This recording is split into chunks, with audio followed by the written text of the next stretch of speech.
Okay, everybody, so today's Get Ready With Me video is gonna be about weather and how it affects everybody, because I know that people ask me all the time, why do I live in the Phoenix area? And I love it here. I actually grew up in Washington State. I was born in Quincy and I grew up in Spokane, and I really just got tired of the weather. I didn't know, maybe it was a premonition or anything, but I didn't know how cold would affect me later in life after my diagnosis, because I really never liked the cold. I don't mind being in the snow. I like it when it's first snowed and there's no prints in it, there's no sand in it, there's no salt on it, there's no dog marks, there's no foot marks, there's nothing like that. So I visited Phoenix with my uncle after I was divorced, and my son. We came down for a visit, and I told myself I was going to live here the next year. So that's really kind of how it came about. I do have my hair down today. I actually have very long, very curly hair. I'll explain that later. Yes, it needs to be done, but these are just impromptu, just informational. I'm not here to say I'm great. I'm not here to sell a product. I'm not here to do anything other than just be a support system. But this is the best time for me to film, is when I'm getting ready for work. So unfortunately, it's probably going to be kind of like a little bit, you're going to see me put on my makeup, and but I did do my hair already, so it is still wet. I have long, very long curly hair, and I prayed for that, and this will tie into the chemo story. I love the Phoenix area, and I have for as long as I've lived here.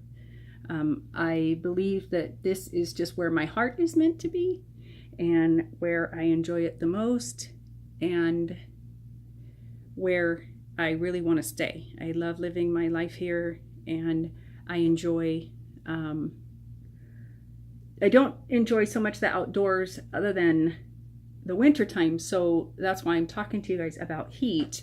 So today, about heat. Now, let's discuss the heat. Yesterday in Phoenix, it was 100 and, let's just say 100 plus, I think 106 and whatever, and then we had a haboob and a nice microburst come through, which is a different name for a big dust storm. That's the haboob, and it comes like a wall, and it looks like the apocalypse is hitting you, but it's not. And the other thing is, the rain that comes with it is very torrential flash floods, and that's a typical desert scenario. Flash floods are very common here. We have washes all over that actually quell the water, and they actually try to redirect it so it goes toward the cap canals, and so that we can prevent flooding. So that is something that happens in the Phoenix area quite often, and I don't know how else to say it, but it does. So it happens a lot, and yesterday we had a really big one. I don't know what's going to happen today. They just suddenly come out of nowhere, but it's hot and humid, and that is the one thing that I know with my MS that I really struggle with. And if any of you live in a very hot and humid area as well, I would love to hear from you, because I'd love to hear about your experiences of what you have, and how does this affect you in the way, you know, with your MS. How does it affect your MS? Do you stay inside? Do you just not go outside? Do you, you know, what do you do? What do you do? I would really like to know, because I pretty much stay inside, especially in the summertime. I don't like to go outside. There's plenty of times that I actually will go to the pool and I'll sit in the sun, but after that I'm exhausted and I have to actually lay down, and because it just physically takes a toll on me. Now again, like I said, I've had MS for almost 18 years, and as a matter of fact, I'll have it 18 years in 1 month and 2 days of my diagnosis, so 18 years, and that's a long time. So anyone else out there that has as much time as I do, I'd like to hear from you as well. And how do you cope with the heat? What do you do when it gets so hot? I know Florida's extremely humid. I have been to the South, and that was one of my huge fears. I've been to Alabama, with gorgeous, gorgeous state. Absolutely loved it. I'd like to try Texas as well, but I think only the wintertime will be the one that would be the most important for me, because I'm not really sure that I can do Texas in the summer at all. Being that it is kind of similar to where I am here, I guess that I could definitely try it and see what happens. But because I have my very best friend Terry lives in Texas, and I really want to go see her and her triplets and meet her husband Jamal. So I really want to do that, but I'm afraid because the humidity is intimidating. It kind of takes me down like a shot. And I don't like the cold though. See, I'm like a huge conundrum. I don't like to be cold because it's physically painful for me. One of the other things is I don't like to be rained on because the sensation of the rain actually touching my skin is also painful. So I don't know how anyone else deals with it. So that's what I'm kind of wondering about. What do you guys do? How does the weather affect you? How do you deal with it? Do you just stay hydrated? Do you stay inside? Do you choose to be a snowbird and actually move somewhere else? Because Christmas time is when we have a lot of winter visitors here, and it gets a little overwhelming during the winter here. So we have a lot of people that come in the winter, and that's one of the things that my dad liked a lot in the wintertime, was very comfortable for him. He often would walk around actually with no shirt on with his shorts, or he'd have a tank top on, and it's 95 degrees outside in November, but at night it gets down to about 75 to 70, and it gets really rather cold. If the sun is not actually heating you up, you'd be amazed at how warm and how cold is in a desert. So that is one thing that I know. The other thing is that I have actually been here in Phoenix for 20 years. My daughter was born here. She is a true zonie, that's what we call them, and she loves it here. I don't think she will ever leave. She, on the other hand, she doesn't like the cold. So, and I think that's from being here in the Phoenix area her whole life, because she's never really seen the cold. I think we've been home once or twice when she was little, and she dealt with the cold really well, but of course I really didn't. And home is always going to be Washington for me. So it's like I have two homes, Arizona and Washington. So that's the story there. But I do know, and like I said, people don't really understand. So there's times when we would go swimming in people's pools toward the beginning of the summer, and unless the sun has actually warmed that pool up, I cannot get in. It will cause my arms to have like an issue with spasticity. It'll cause them to lock up, and then I just can't function. So I miss swimming. I was on a swim team as a child, and I miss it, and I wish that there was a way that I could do it a lot more often. I don't have a pool here. A lot of people do have pools, but I do not. So I just kind of go with what I know, and I go to public pools or people's houses and that kind of stuff, because pools are a really pretty general way of life around here when it's summertime. We try to do as much as we can in the summer that's out and about, but I limit my time.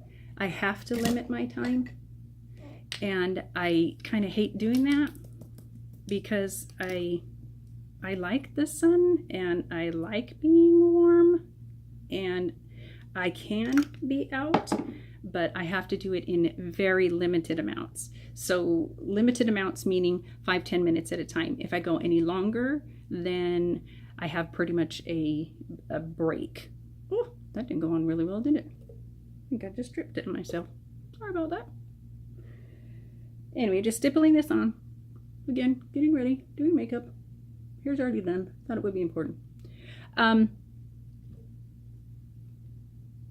So again, working graveyards is one thing that I really enjoy because it is obviously nighttime. I don't have the sun beating down on me, and that is something that is extremely important. It's so hard, and I am very fair skinned. I don't, obviously you can probably tell, I'm hoping that with this light you can see that I'm very fair skinned. I have auburn hair, and the older I get, I'm finding that it changes color, and it's just kind of moving toward a medium brown, which is fine with me. As a child, I was born very blonde. I was a towhead. You could see through my hair to my hairline, and that was also not really the days when we wore a lot of sunscreen. So I have a lot of damage. I have a lot of freckles, which I love. I kind of embrace them. I think they're mine, and that's the way it should be. And we're in the sun a lot. So I do kind of miss that. I miss being in the sun. Of course, being a child of the 80s, I liked to lay out in the sun and get a tan, and I'm finding that that is just probably not the smartest thing anymore. So again, the cold intolerance that I have is I don't even like cold showers, but I don't like really hot ones either, because they take me down like a shot. I guess talking to you guys like this, I've never really actually thought about how much it actually really does make a difference for me, the showers. My poor boyfriend, when he gets in the shower after me, or if, you know, I just leave the water running and he's jumping in, or if he leaves the water running and getting out and I'm getting in, there is usually a screech of some point in time, because we have such different tastes when it comes to water temperature, and that kind of scares me. So anyway, I don't know if I'll make this one really long, but I just put some foundation on, and I'll start my eyes and get that done. But let me know what you think about this heat intolerance that or cold intolerance, and if you have it, how do you deal with it? What do you do? How do you compensate? How do you still live your life like we all assume that we're supposed to? So I just want to know. I just want to know how people deal with it, because I don't go in the sun. There isn't much that I can do, just because I'm so limited, and I have a fear of it, I guess. I do. I have a fear of it, and I worry a lot about what happens when I get taken down, and that's probably one of my biggest worries. I don't like that at all. Sometimes it causes me to lose feeling in an arm, or in my face, or down my leg. I'll talk a little bit about how this disease affects me. What it's done to me is I carry so much disease in my spine. My brain looks great. I have no atrophy, which is shrinkage. I don't have much of that. I don't have a lot of lesions in my brain, where a lot of people do, but my lesions are mostly in my spine. And with that comes the repercussions of where's the lesion, how is it making an impact in my body. I do have the most significant lesion that I have is along my spinal cord at the area that controls my diaphragm. So therefore, when I get overtired, or if I have a bad day, I actually will have significant trouble breathing. Now, my oxygen sats do not go down, because my lungs are working just fine. But I'm just setting my under eye area, blending this out, trying to get it to not crease. Anyway, the lesion on my spine controls my diaphragm, which basically means that that muscle that helps you to breathe in and out, that pulls your lungs down when you breathe in, pushes when you breathe out. It doesn't work. It gets tired and challenged, and it doesn't want to work. So that makes a significant difference in the way that I do things. That's my biggest challenge and most frustrating challenge. There's other stuff that has just happened that I don't worry so much about. But especially when the weather is as it is, here very hot, I stay out of the weather. So let me know what you think. I really want to know everyone's opinions and thoughts and how they deal with it. I've heard about these cool vests. I've heard about these I have a couple neck things that you get wet and you can keep them around your neck so you can be out, like if you want to go to the zoo or something like that. And especially here in the summer, even the animals aren't out during the day. Like if you want to go to the zoo, you have to go really early. It's the only time that they'll be out. Like I would say probably before noon. At noon it hits 100 degrees and it's just too damn hot. So but I do have, it's like a handkerchief that has these great little beads in it that actually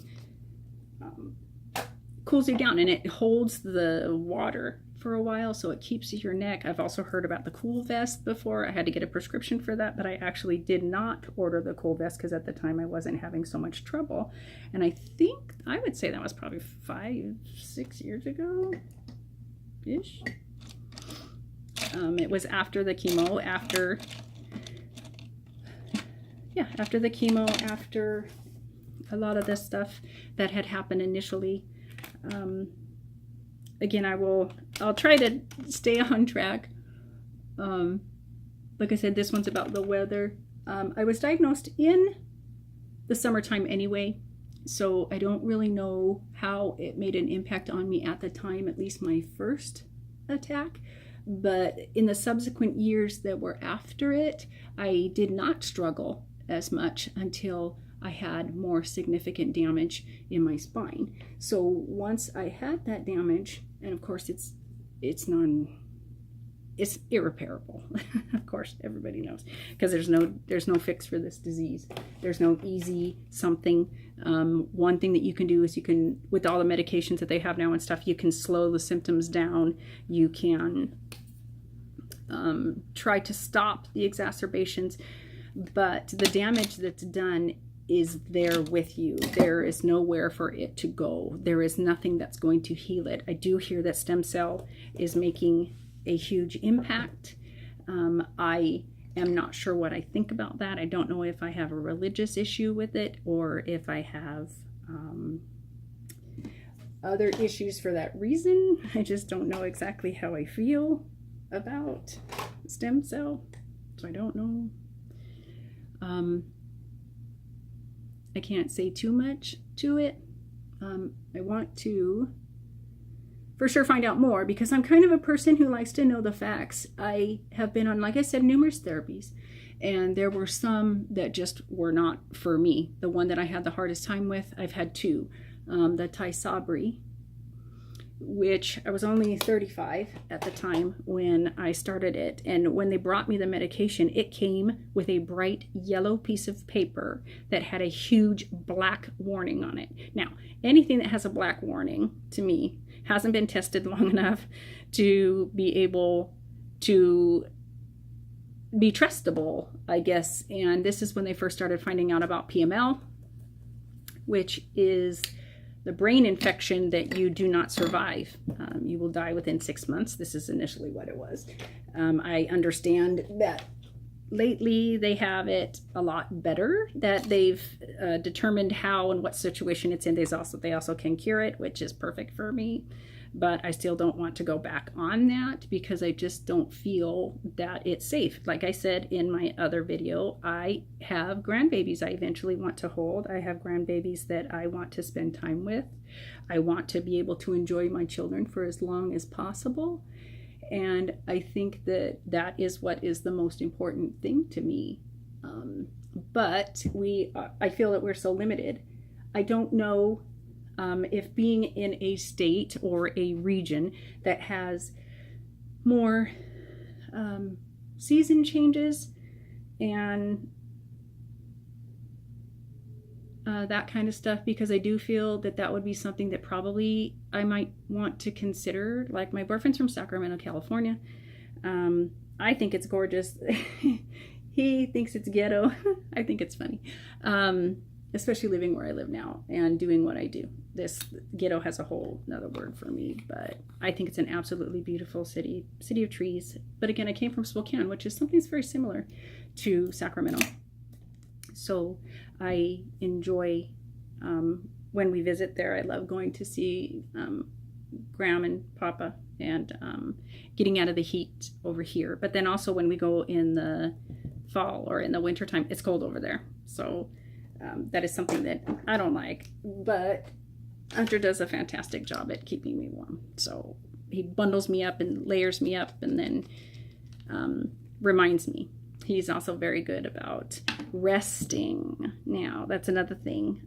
The heat brings on, a lot of people say that MS is nothing, there's nothing that's instantly, nothing that's very fast, nothing that's going to hit you. And usually when you have an exacerbation, you'll start to feel something coming. It's kind of going to crescendo. It's going to get to its worst, and then you're going to come back down. You're going to call your doctor. They're going to stick you on a buttload of steroids, which is a poison in itself. If you can avoid that, I recommend doing that. But the one thing that I will say is that they're also lifesavers. There's many, many times I have had thousands and thousands of milligrams. I would go so far as to say hundreds of grams of Solumedrol just to keep me functioning. And in hopefully a little bit later video, I will be able to let you know about a lot of that. And the doctors that went with it, because there were some that I really just believe are ambulance chasers. I hate saying that, but sometimes when you get referrals from friends because they want to tell you how you're supposed to live your life, oh, it's never going to hurt you, oh, you might die, oh, you can do this, oh, you can do that. That's the other thing I want to address with everybody. Somebody is like being pregnant for the first time. They're going to tell you exactly what they want. They're going to tell you all of their stories. They're going to tell you how you should feel and when this is an attack and when it isn't and when it should be something else and when you should go to another doctor and I don't know, all this other stuff. So you will find that there's going to be experts on it, and then you're going to find that there's people that have a hard time even talking to you about it.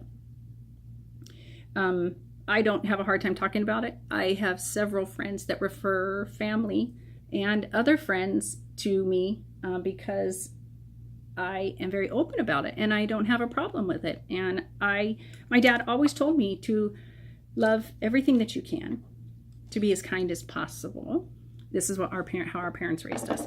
And he was very much so a people person, and I miss him very much. My father passed away 5 years ago, I'm sorry. I will actually tell you that he did not pass away from MS. So I want you to know that was something that was very cool. I did not have anything to deal with when it came to that. He had lung cancer, and he chose not to tell us that he had cancer.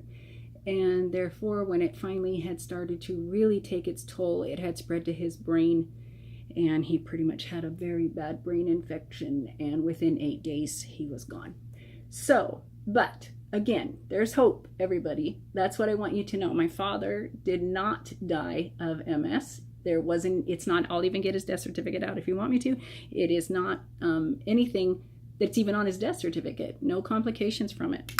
We all know what they're going to be because everybody has to tell you how bad that it's going to be later on.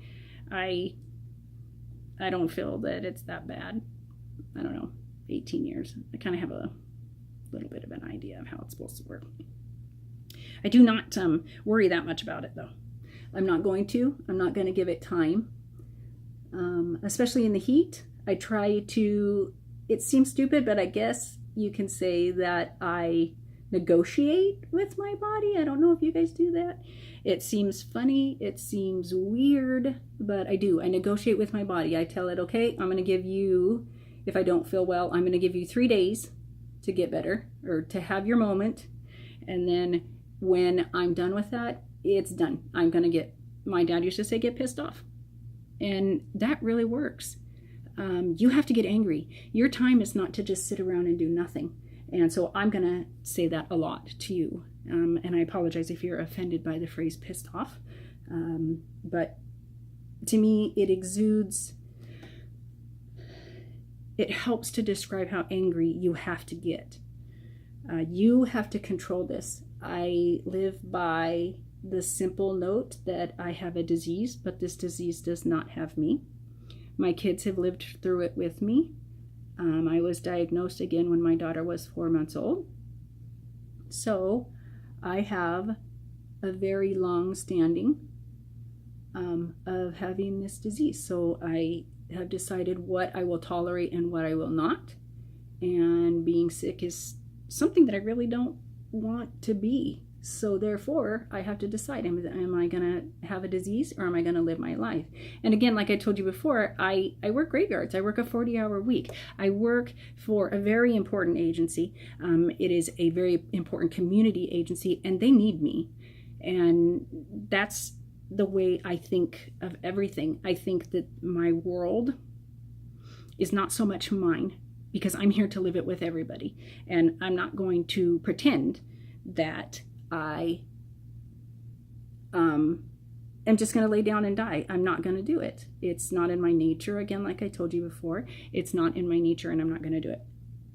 So I'm very persistent, extremely stubborn. And if that's not your way, then maybe you need a change of heart. Maybe you need a change of mind. Maybe you need someone to kick you in the pants and tell you that this isn't going to kill you and it's your life. Now, there are numerous different versions of this. Everybody's body's going to be different. That's the other thing I'm going to tell you. And especially when you get hot, too cold, when the heat tends to make a difference in you in a day.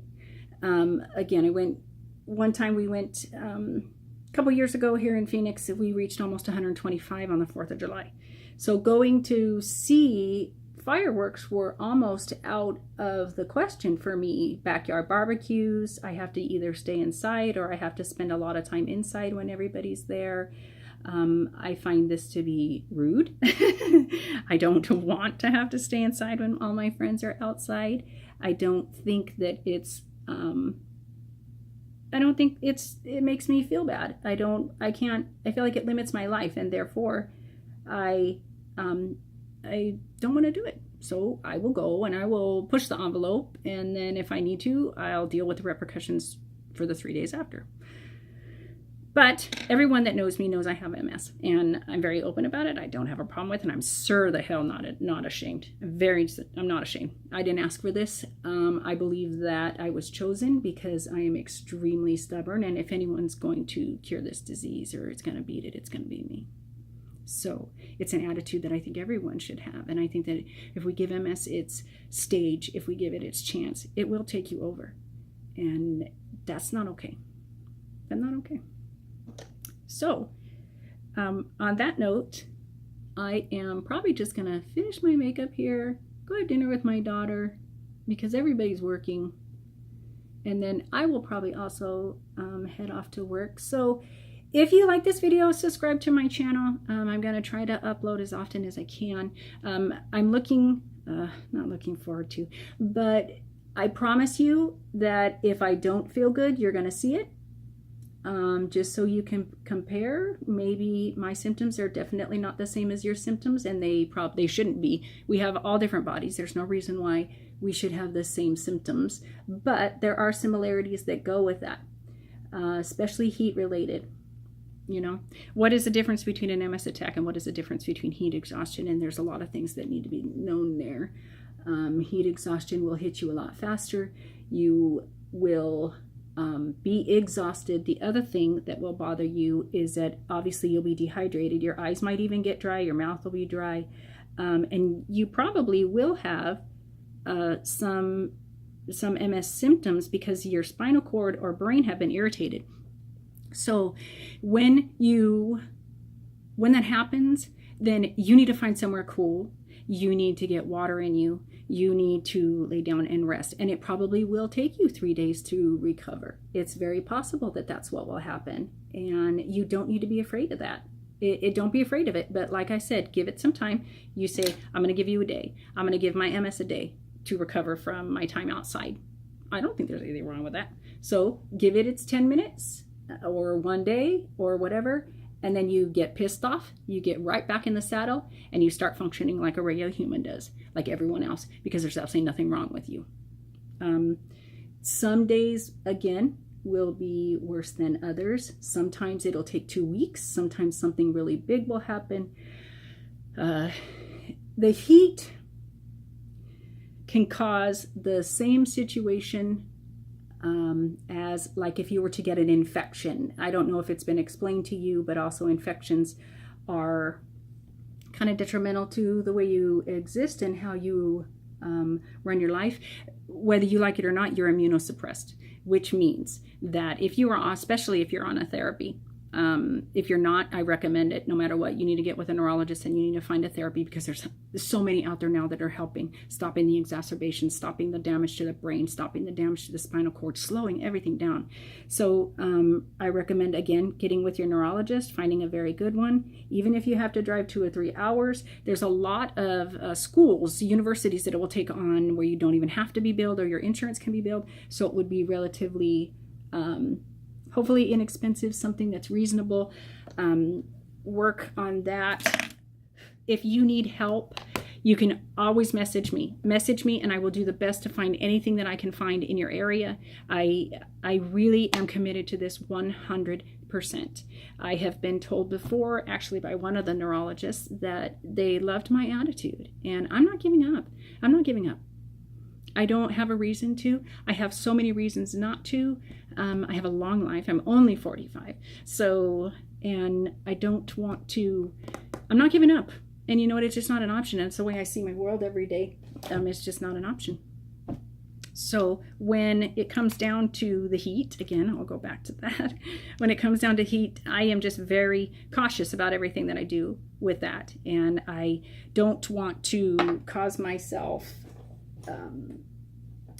I don't want to have an MS attack. I don't want to start one. I don't want to even come close to having one. But I also know that I do have symptoms that I need to watch for. And again, in the heat. And because I'm so good about dealing with the heat, the one thing I will tell you is that Christmas time is actually the worst for me, because I like to be outside. I like to be outside. In the wintertime, it is absolutely gorgeous here. So when we get closer to that, maybe what I'll do is I'll film outside, and we'll see where we go from there. So you can see what it's like in my little city. And the temperatures that vary. Again, the haboobs are quite interesting. I had one yesterday that made the national news. We were that big hot mess on the news. So I'll finish up my eyes here, and I just wanted to let you know that, again, I appreciate every one of you. If anything happens, private message me, put a link down below. Let me know your thoughts. Let me know your questions. Let me know your opinions. Let me know how you're feeling, because my symptoms are definitely going to be different than anyone else. But the heat here, I know, can be devastating, and I choose to stay out of it because of that reason. And I think in the future, if you guys are newly diagnosed, this is the one thing that you will find. If you are newly diagnosed, you will find ways to still function outside, but it's kind of like having a newborn baby. You don't really vary your life, but you do. So it makes a little bit of a difference if you, like, you can't go on a 20-mile hike in 105-degree weather. That's just not smart. And especially during our monsoon season, I'm sorry. The monsoon season is devastating here, and we get most of our water throughout the year instead of funneling it down from Colorado. But again, we get hit with those flash floods, and those are scary. They are. I've driven through one where it actually pushed my car sideways, and it scared me to death. My daughter was screaming her head off, and I just wanted her to quit screaming so I could focus on driving. So they're intimidating, and I know with that heat comes so much humidity, and then I feel that with that humidity, it makes it very, very hard for me to breathe. So I want to know if anyone else has that issue. If anybody else does, I would love it if you would comment, if you will let me know. I find that it scares me more than anything, because I fight to breathe, and it's not like asthma. You feel the restriction like an asthma attack. You can you feel like you just can't function. Like there's an elephant that's sitting on your chest, where that's the similarity between it. But when I go to the hospital, the only thing that they can do for me is to put me on a vent to let a machine breathe for me if it gets so bad, if that muscle doesn't work. So, and that I have been to the hospital a couple times, and they have helped me learn to control it with a few medications. Anxiety is one, because it gets to the point that you get so freaked out that you end up giving yourself probably part of an anxiety attack. And then because you just can't breathe, it feels like there's a bag on your face and maybe you have two little tiny holes to breathe through. And it's not just breathing in, it's pushing out. So if anybody has this scenario, then I would really like to know as well that I'm not alone and I haven't lost my mind. So I'll let you guys go for now. So again, subscribe to my channel. If you want some more information, let me know the topics that you want to talk about. Let me know the problems that you have. If you have questions, I would like to address them on a grander scale, as I've done at this point. So help me out. Let me know what you guys want, and I will do my best. And again, like I said last time, if there's anything that I need to find medically, I will definitely not be plagiarizing anything. I will make sure that all links either are down below, or if they're put up here one way, sorry, I don't know which side, but I will make sure that there are links to any information that you can look for. An excellent option is the National Multiple Sclerosis Society. Their website is fantastic, and it answers a lot of questions. And actually, it gets you out of that realm of not knowing anything into the realm of knowing a little bit more, so that you can ask bigger questions of your doctor. And it's fantastic. Keep a very close relationship with your doctor. If you notice weird anomalies and this kind of stuff, document it. Keep a journal. Do what you can. I think this is probably one of the ways that I'm going to journal things, so that I want to talk to a doctor, that it will work out for me. So we'll just have to see. Anyway, let me know what you guys think, and hopefully I'll talk to you guys soon in the future. Thank you. Bye.